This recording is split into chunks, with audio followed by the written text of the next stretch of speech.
A práve boj o priazeň futbalového fanúšika bol častým predmetom predzápasových vyjadrení.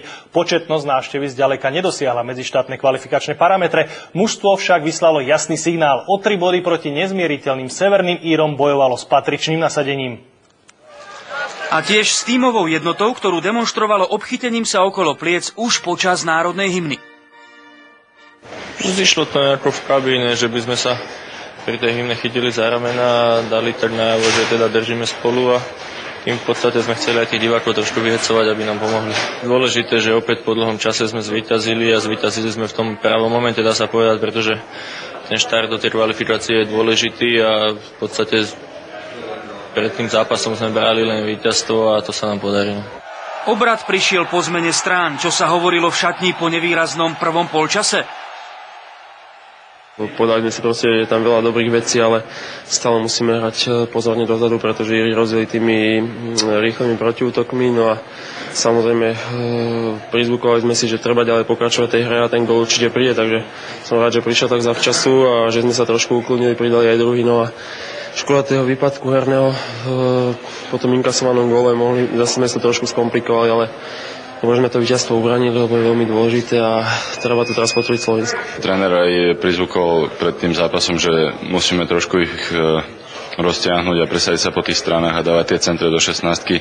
A ja som tam mal buď zakončovať, alebo sklepávať tie lopty, takže po tých 10 minútach, ako vravíte, sa nám to trošku začalo dariť a ja som rád hlavne aj kvôli celému slovenskému futbalu, že ten zápas dnešný sme zvládli. Dlho to nevychádzalo podľa predstav. Mužstvo sa proti Alsterčanom muselo prehrísť k lepšiemu výkonu.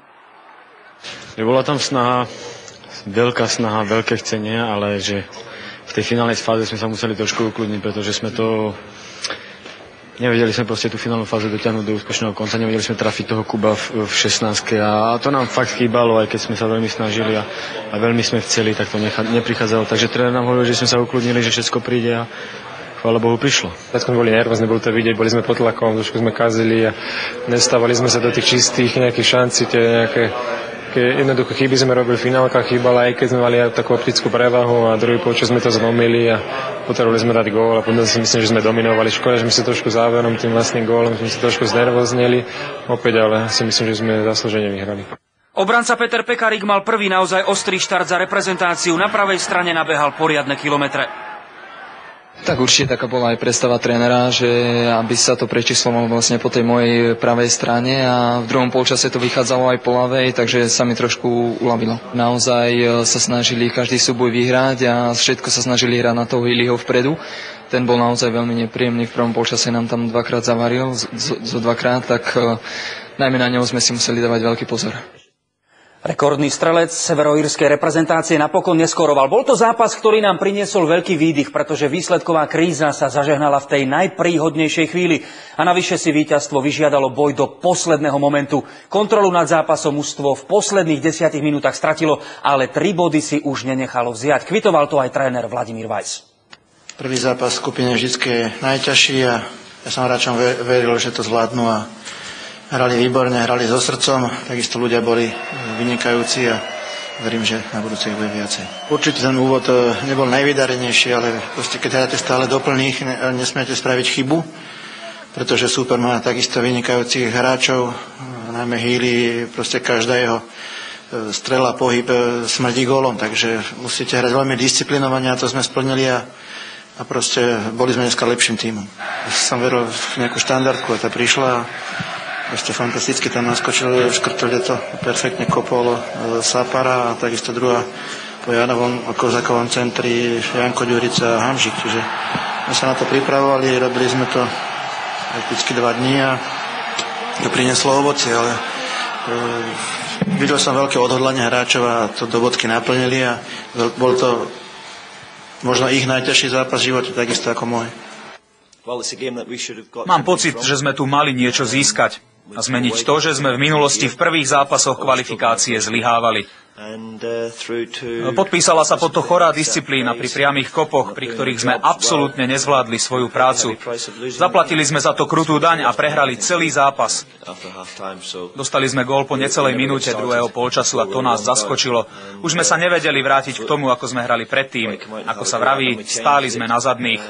Snažil som sa to zmeniť striedaniami, ale vo chvíľach, keď sa náš výkon zlepšoval, prišiel ďalší gól. V posledných 15 minútach sme súpera naháňali ako sa len dalo a tým sme ukázali, že sme mali naviac. Mrzí ma to, pretože pri lepšom a koncentrovanejšom výkone sme tu mohli dosiahnuť pekný výsledok. Tvrdo drel aj hráč, od ktorého sa čaká veľa. Marek Hamšík dal konečne veľký reprezentačný gól. Tak a dúfame, že budeme takto pokračovať, takže jeden zápas nič neznamená, kvalifikácia je dlhá. Tak teraz už každý z každého môže vyhrať, prehrať, takže kvalifikácia bude ťažká a na každý zápas musíme ísť s plnými silami. Tak to má byť, všetci sme jeden tým, takže musíme bojovať za Slovensku, všetci spolu. A ukázalo sa to v strastiplnom závere po vlastnom góle Jána Ďuricu.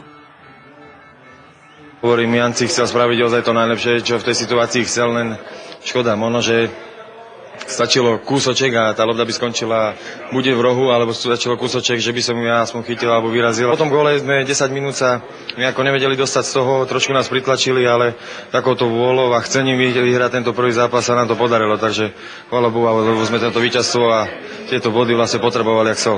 Tréner nás dobre namotivoval, proste všetci sme si uvedomili dôležitosť tohoto zápasu a vedeli sme, že už na reparát nebude šanca, čiže dali sme toto všetko, všetky sily, bojovali sme, dreli sme, dali sme to slovenské srdce a to bolo proste, preto sme vyhrali.